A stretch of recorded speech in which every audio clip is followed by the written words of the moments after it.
Shalom Bapak Ibu yang dikasihi Tuhan. Saat ini kita akan mulaikan ibadah kategorikal ministry. Saya mengajak Bapak Ibu sekalian, mari sama-sama kita bersatu dalam doa. Bapa yang baik, terima kasih buat kasih setiamu dalam hidup kami. Pada saat ini Tuhan, kami akan menaikkan ibadah kami. Kami mau menaikkan syukur kami di hadapan Tuhan sebab kebaikan-Mu dalam kehidupan kami. Terima kasih Tuhan, berkati ibadah kami pada hari ini. Dalam nama Tuhan Yesus Kristus. Haleluya. Amin.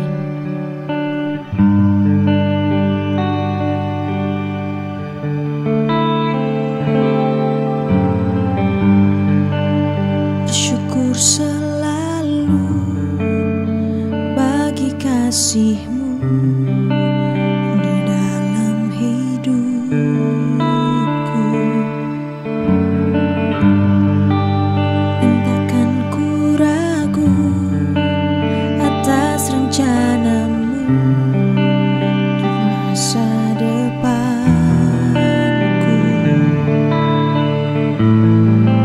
Bagai Bapa yang baik,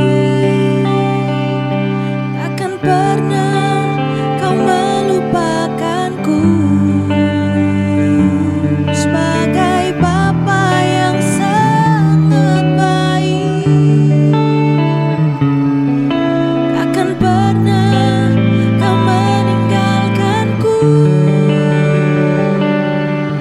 Ku kan menari dan bersuka karena-Mu, oh Yesusku, dan ku kan minum air-Mu bagai rusa rindu. Selalu ku hidup dalam-Mu dan hidup-Mu di dalamku, oh Yesusku. Oh, sangat ku cinta.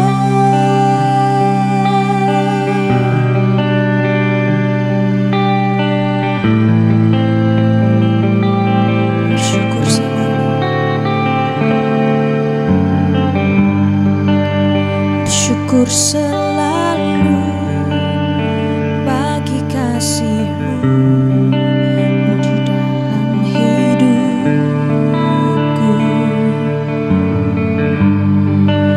Entahkan ku ragu atas rencana-Mu di masa depanku. Bagai Bapa yang baik,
Shalom, puji Tuhan. Selamat malam Bapak Ibu Saudara yang dikasihi oleh Tuhan.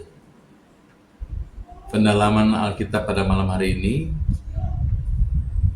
sebelum kita terima firman Tuhan, mari sama-sama kita berdoa. Bersyukur Tuhan pada malam hari ini, Tuhan kembali berikan kami kesempatan untuk kami boleh datang padamu, untuk menerima kebenaran firman. Urapilah kami semua, hikmat daripada Tuhan menyertai kami semua, sehingga kami buka hati Tuhan, dan Tuhan yang membuka pikiran kami, untuk kami boleh mengerti setiap kebenaran firman yang akan disampaikan. Tutup bungkus kami semua dan kuasa darah Tuhan.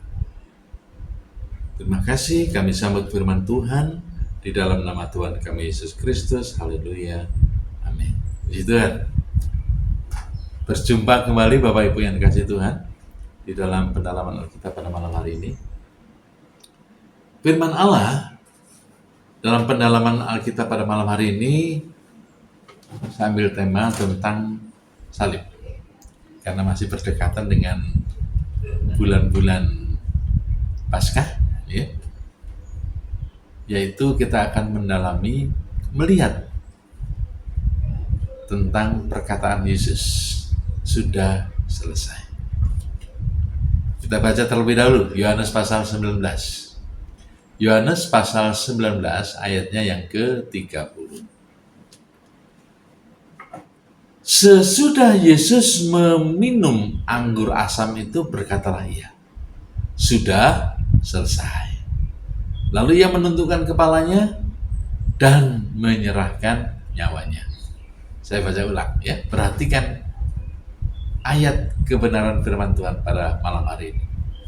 Sesudah Yesus meminum anggur asam itu, berkatalah ia, sudah selesai. Lalu ia menundukkan kepalanya dan perhatikan, menyerahkan nyawanya. Apa signifikansi dari kematian seseorang? Biasanya jika orang yang meninggal ini adalah orang yang berpengaruh di suatu kota atau di suatu tempat, bahkan suatu negara lah. Entah dia itu pengajar, entah dia itu filsuf, entah itu budayawan, entah itu ilmuwan, entah itu presiden atau pejabat yang lain, atau mungkin pendiri agama. Kematiannya pasti memiliki signifikansi tertentu. Antara lain, pasti direspon dengan orang-orang yang begitu banyak memberikan penghormatan, betul ya? Direspon begitu banyak. Bahkan mungkin ada yang mengantarkan sampai ke liang lahat. Lalu kemudian mulai diungkapkan atau dimunculkan segala sesuatu yang pernah dilakukan, atau ilmu yang pernah dibagikan, atau karya-karya yang lain. Itulah signifikansinya. Mungkin juga dengan ucapan-ucapan yang terus-menerus kurun waktu tertentu terus berbicara tentang itu, menyampaikan hal itu. Atau mungkin diungkapkan sesuatu yang spektakuler yang pernah dilakukan. Baik itu dalam tindakan ataupun yang dimaksudkan dalam teori-teori yang pernah ia sampaikan ketika masih hidup. Tetapi yang perlu kita ingat, semuanya itu hanya bersifat sementara. Karena apa? Seiring dengan berjalannya waktu, semuanya akan berlalu. Manusia itu memiliki keterbatasan, yaitu apa? Lupa. Dan gampang melupakan. Seiring dengan berjalannya waktu, bisa dilupakan, bisa melupakan, atau lupa. Karena apa? Semuanya itu tidak pernah kekal. Tidak ada yang kekal. Dan sifatnya hanya sementara. Karena apapun yang ada di dunia ini, semuanya sementara. Tetapi, perhatikan ini. Ada satu hal, bahwa kematian itu memiliki signifikansi yang terus-menerus, bahkan sangat dahsyat sekali pengaruhnya. kepentingannya, signifikansinya. Kematian siapa?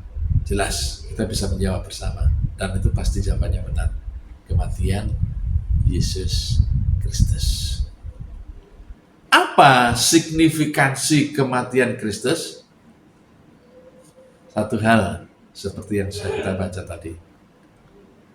Kita bisa mengerti signifikansi pentingnya kematian Kristus pada salah satu pernyataan ketika dia di atas kayu salib. Apa itu?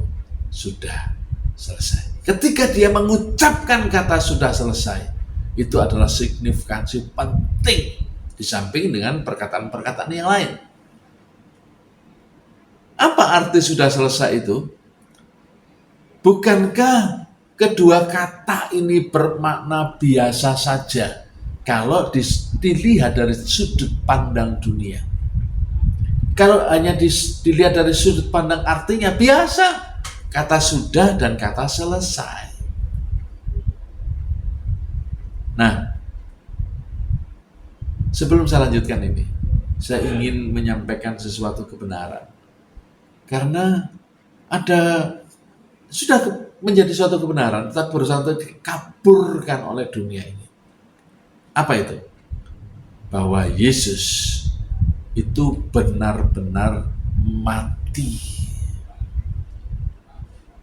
Tetapi ada kebenaran lain, bukan kebenaran, ada cerita yang lain yang disampaikan oleh dunia ini, bahwa Yesus itu tidak mati.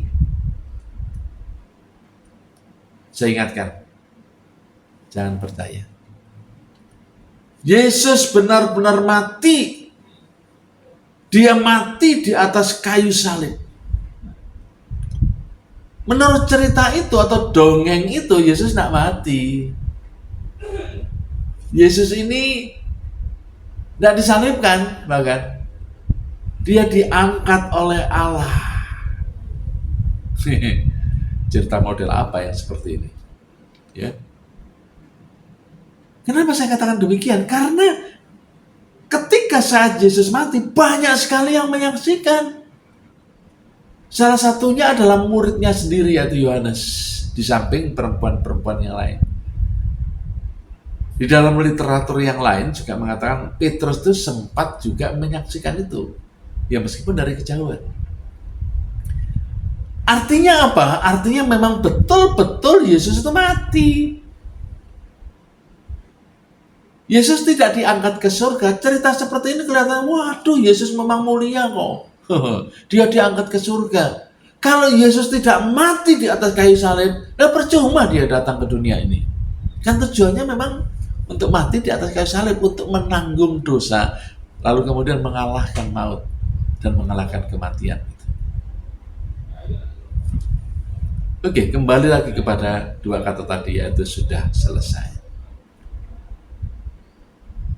Ada yang menafsirkan bahwa kata sudah selesai ini adalah kalimat keputusasaan. Sudah selesai. Ada yang mengatakan begitu. Ada yang menerjemahkan begitu, ada yang mengartikan begitu. Benarkah demikian? Jika kita tidak melihat dari bahasa aslinya, mungkin kita kurang bisa memahami. Yaitu tadi, pemahamannya hanya sebatas pengertian dunia. Sudah selesai. Apa pentingnya kedua kata ini? Kata inilah yang membuat momen Jumat Agung itu menjadi begitu mulia. Untuk terus kita ingat dalam kehidupan kita. Lalu kita merenungkannya. Betapa dahsyatnya korban Yesus di atas kayu salib.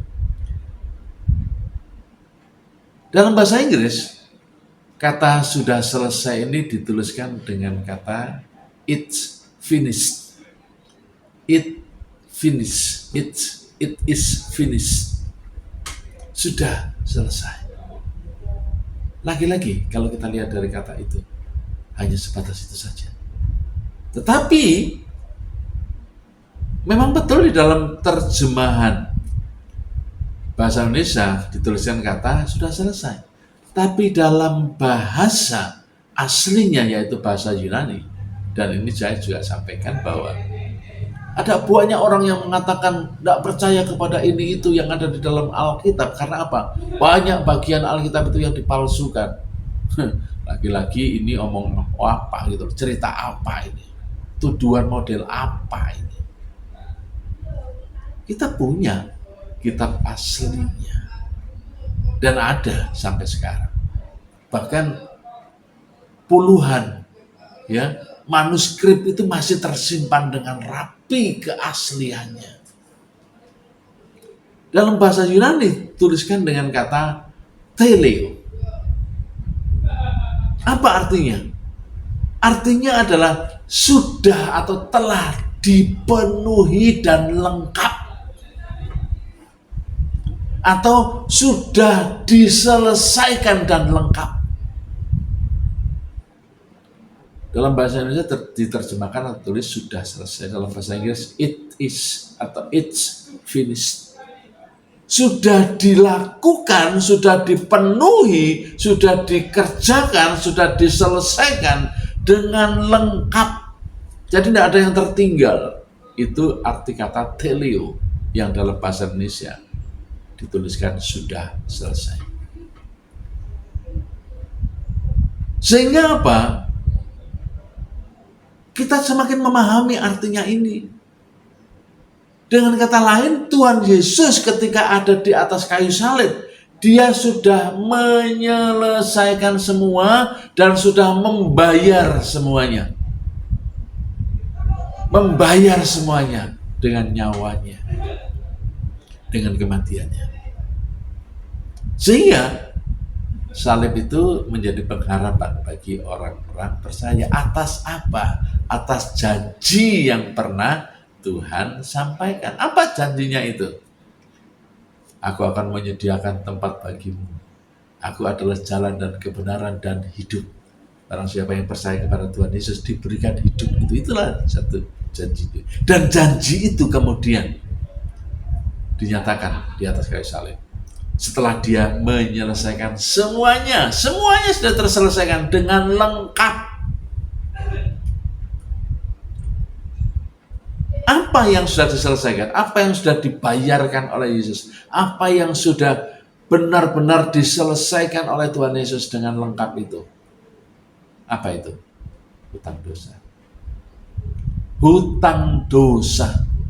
Manusia, semua manusia yang ada di dunia ini, karena tindakannya, karena kelakuannya, baik karena apa yang ada di pikirannya, muncul atau mendatangkan dosa. Dan dosa ini menguasai, mencengkeram seluruh kehidupan manusia itu. Menguasai, mencengkeram kehidupan manusia itu. Menjadikan manusia ini budak dosa. Dan manusia harus diambil. Dan ketika Tuhan Yesus mengambil manusia, Dia harus membayarnya, yaitu melalui kematian. Kenapa dosa ini penting untuk kita lihat? Karena apa? Hari-hari ini dunia memandang dosa itu kecil sekali, dianggap sebagai sesuatu yang sederhana. Sehingga mengecilkan bahwa dosa itu adalah sesuatu yang membahayakan, mengerikan. Karena apa? Dia akan merenggut kehidupan manusia itu. Baik ketika dia masih ada di dunia ini, dan ketika dia mati, dosa ini akan menguasai manusia itu, yaitu maut itu.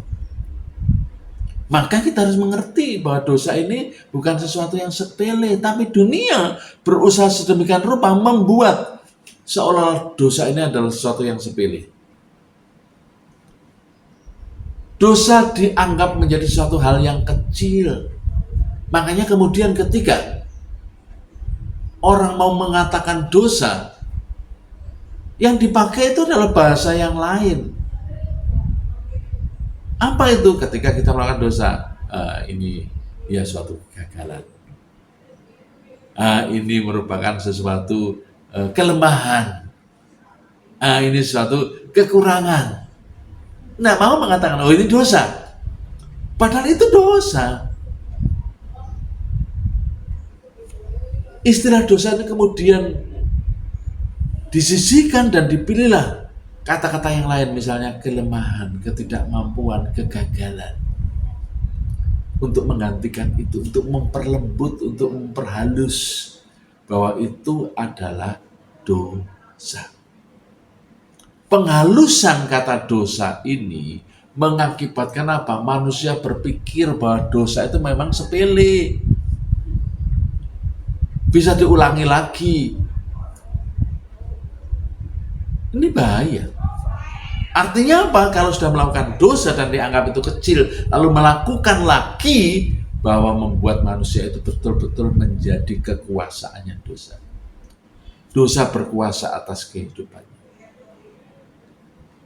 Dan kita harus mengakui bahwa dosa itu ya dosa. Dan dosa itu membawa sesuatu yang fatal dalam kehidupannya. Di dalam dunia ini membawa sesuatu, menjauhkan kasih karunia Tuhan atas orang-orang ini. Semua agama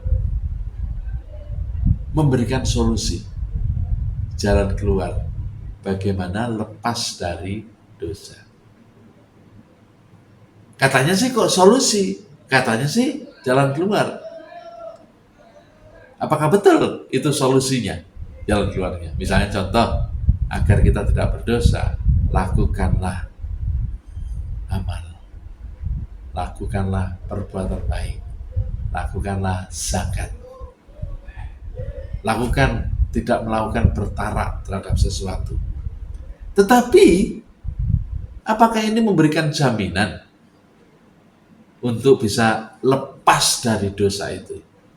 Secara logis begini loh, mungkinkah seseorang bisa terlepas dari dosa ketika dia berbuat baik, ketika dia berbuat amal, ketika dia berbuat atau memberikan zakat?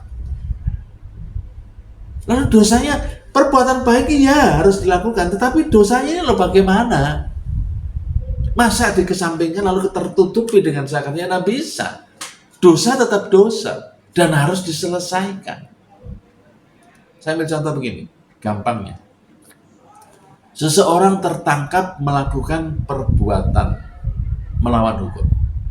Dia ditangkap, lalu kemudian dimasukkan masuk ke peradilan atau pengadilan. Tetapi pada saat di dalam pengadilan ataupun di luar pengadilan atau dalam proses itu, dia berbuat baik, dia berbuat sopan. Saya tanya, apakah kemudian hakim kemudian mengatakan begini, oh karena kamu berbuat baik, kamu sopan, oke kamu bebas dari hukum. Apakah begitu? Ya tidak. Hukum tetap berlaku. Apa yang dilakukan tetap harus ditanggungnya. Tidak bisa menghapuskan pelanggarannya, tidak bisa menghapuskan apa yang sudah dilakukannya. Sama kita pun juga begitu. Berbuat baik memang manusia harus berbuat baik. Tapi kita punya dosa. Dosa ini harus dibuang dulu, dihapuskan dulu. Tidak, kemudian kita berbuat baik, dosa ini terlupakan. Itulah anggapan-anggapan yang mengecilkan dosa. Saudaraku yang dikasihi Tuhan,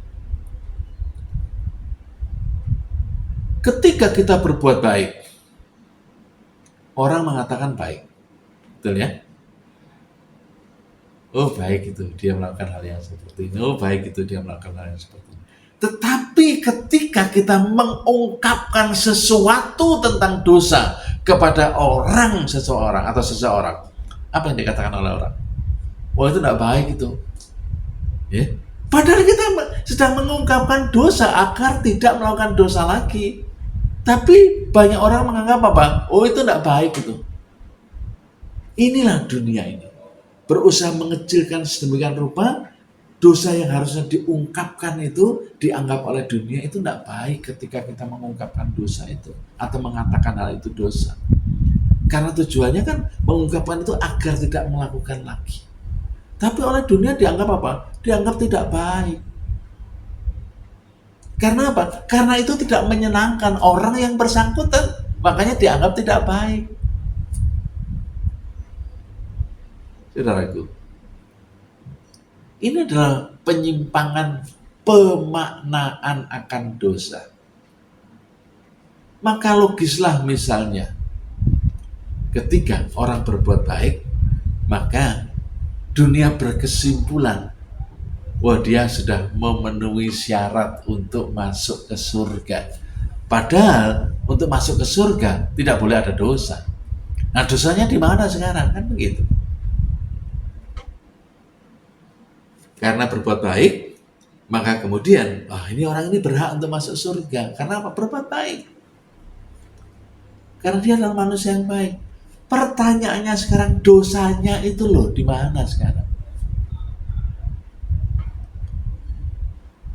Apalagi belum lagi kita berkata soal perbuatan baik. Adakah standar baku? Oh, berbuat baik itu seperti ini. Nah, ada. Standarnya adalah suka apa enggak orang yang menanggapi perbuatan baik itu. Meskipun dia berbuat baik, kalau misalnya standarnya seperti orang lain yang menerima kebaikan itu tidak sampai kepada standar itu, ya tetap orang melakukan apa? Mengatakan apa? Itu tidak baik atau belum baik. Jadi standar untuk berbuat baik itu tidak ada standarnya. Karena apa? Pusatnya adalah manusia. Pusatnya adalah manusia. Apalagi kalau standarnya standar Allah. Adakah manusia bisa melakukan sesuatu sesuai dengan kebaikan sesuatu sesuai dengan standarnya Allah? Saya yakin tidak ada, tidak bisa. Allah punya standar dan standar kebaikan itu tidak bisa dijangkau atau dicapai atau disamai oleh perbuatan baik manusia. Sehingga apa? Sehingga dosa tidak bisa diselesaikan dengan cara manusia. Saya ulangi. Oleh sebab itu dosa tidak bisa diselesaikan melalui cara manusia. Makin manusia berbuat baik, sebenarnya dia semakin tidak baik. Karena motivasinya apa? Karena motivasinya berbuat baik itu bukan untuk sesuatu untuk mengikuti standarnya Allah, tapi standar itu adalah standarnya manusia. Jika akhirnya tidak masuk surga, misalnya dikatakan tidak bisa masuk surga, apakah tetap mengatakan bahwa perbuatan baik itu tetap baik? Tetapi puji nama Tuhan. Puji nama Tuhan. Allah telah menciptakan manusia dan mengizinkan manusia ke dalam diri manusia. Allah menciptakan atau memberikan solusinya. Itulah dahsyatnya Allah kita. Allah yang kita percayai, Allah yang kita sembah, Allah yang benar. Dari kekekalan maksud saya, dari kekekalan. Ia telah mempersiapkan putranya yang tunggal, Yesus Kristus, untuk menebus kita dari dosa. Dari kekekalan dia sudah mempersiapkan Yesus untuk menebus kita dari dosa, untuk menyelamatkan kita dari orang berdosa. Dan puncak karyanya adalah ketika Yesus ada di atas kayu salib. Dan itu ditandai dengan kata, sudah selesai. Semuanya sudah selesai, semuanya sudah beres, termasuk dosa-dosa manusia. Kematian Kristus bukan akibat dosa. Ini juga saya ingin tekankan. Karena banyak orang yang kemudian mengatakan, mengambil ayat firman Allah yang terpotong sedemikian rupa, terkutuklah orang yang disalibkan. Ya memang salib itu untuk orang yang terkutuk, dan Yesus memang saat itu membawa dirinya menjadi orang yang terkutuk. Karena apa? Karena menanggung kutukan dosa manusia. Bukan Yesus terkutuk, tapi dia menanggung. Seorang teolog yang cukup kita kenal, yaitu John Owen, dia mengatakan dalam bukunya berjudul The Death of Death in the Death, of Christ. Inti dari bukunya ini mengatakan bahwa kematian Yesus itu adalah kematian yang menghidupkan. Kematian Yesus adalah kematian yang menghidupkan. Nah, sekarang pertanyaan bergeser lagi, ya. Apakah Yesus mati? Saya selalu berpendapat berpegang teguh bersiteguh bahwa Yesus tidak pernah mati. Maksudnya gini, Yesus tidak pernah ada orang yang bisa membuat dia mati. Tidak ada satupun. Karena firman Allah mengatakan begini dalam Yohanes pasal 10 ayat yang ke-8.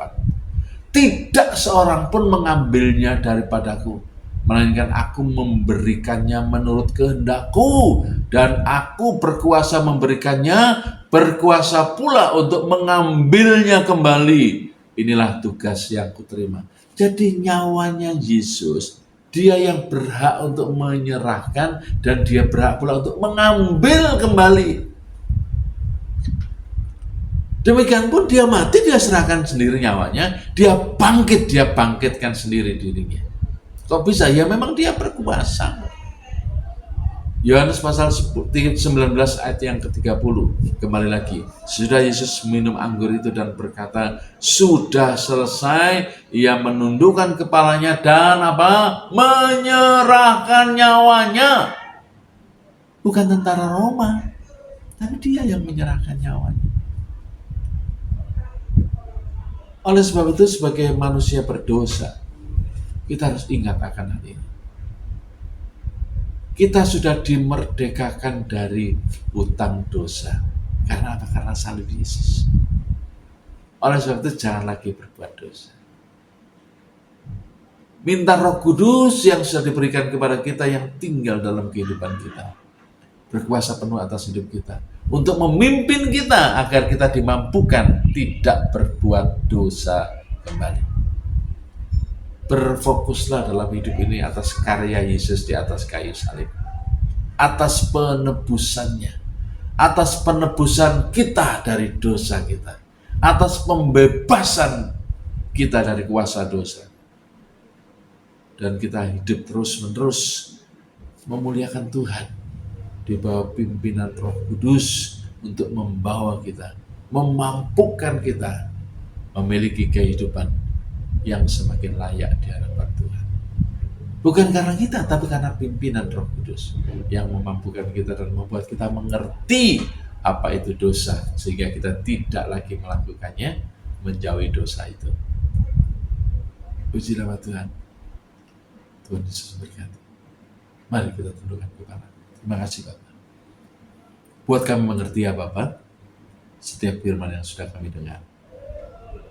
Buat kami mengerti Roh Kudus, agar kami bisa semakin memahami dan semakin mempercayai akan korban Yesus di atas kayu salib. Bahwa sudah selesai ya Tuhan. Engkau sudah menebus kami, sudah selesai. Engkau sudah menghancurkan kuasa dosa, sudah selesai. Dan Engkau mengerjakannya semuanya Tuhan dengan begitu sempurna. Terima kasih Tuhan. Saat ini berkati anak-anakmu dimanapun berada. Jemaat pendalaman Alkitab dimanapun berada, kiranya Tuhan memberkati kehidupanmu. Saat ini, mari buka hatimu dengan percaya, angkat tanganmu. Tuhan memberkatimu dan Tuhan melindungimu. Tuhan menyinarimu dengan wajahnya dan memberikanmu kasih karunia. Tuhan menghadapkan wajahnya kepadamu dan memberikanmu damai sejahtera. Berkat dan kemurahan yang datang dari Allah Bapa, cinta dan kasih dari Tuhan kita Yesus Kristus, penyertaannya di dalam Roh Kudus menyertai dan memberkati kita semua malam ini, bahkan sampai selama-lamanya, sampai Tuhan Yesus Kristus datang kali yang kedua. Mari kita terima berkat Tuhan dengan penuh ucapan syukur di dalam nama Tuhan Yesus Kristus. Semua yang sudah menerima berkat Tuhan, bersama-sama dengan percaya kita berkata, amin. Puji Tuhan. Shalom. Selamat malam. Sampai jumpa. Tuhan Yesus memberkati.